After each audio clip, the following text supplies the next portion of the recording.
বন্ধুরা আজ chicken curry বানাবো, তার জন্য নিয়েছি পেঁয়াজ কুচি, টমেটো, আলু, এখানে আছে চিকেন আর এখানে আছে আদা রসুন বাটা। প্রথমে আমি আলুগুলোকে ভেজে নেবো। আলুগুলোকে আমি ভালো করে ভেজে নেবো লাল লাল করে।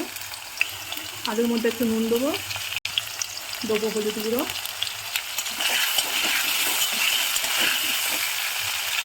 আলুগুলো ভাজা হয়ে গেছে, আলুগুলো সব তুলে রাখবো। এবার ওই তেলের মধ্যে চিকেনটা ভেজে নেবো।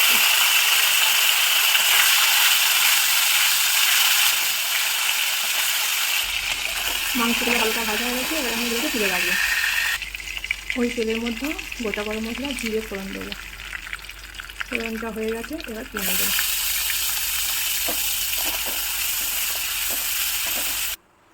মাংসের মধ্যে দই দেবো আর নুন দেবো।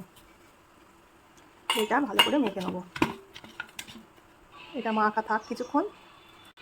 এই পেঁয়াজটাতে একটু নুন দিয়ে দেবো, নরম হয়ে যাবে পেঁয়াজটা।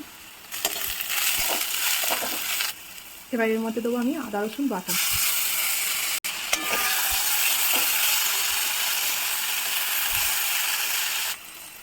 দেবো টমেটো বাটা, টমেটোটা একটু বেশি করে দেওয়া আছে।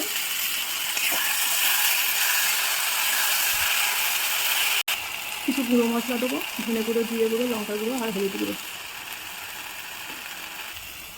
দেবো। আমি কাশ্মীরি লঙ্কার গুঁড়ো।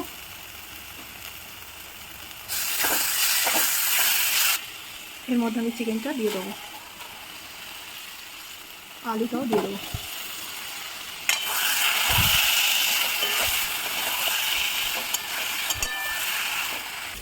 এর মধ্যে আমি এবার গরম জল দিয়ে দেবো।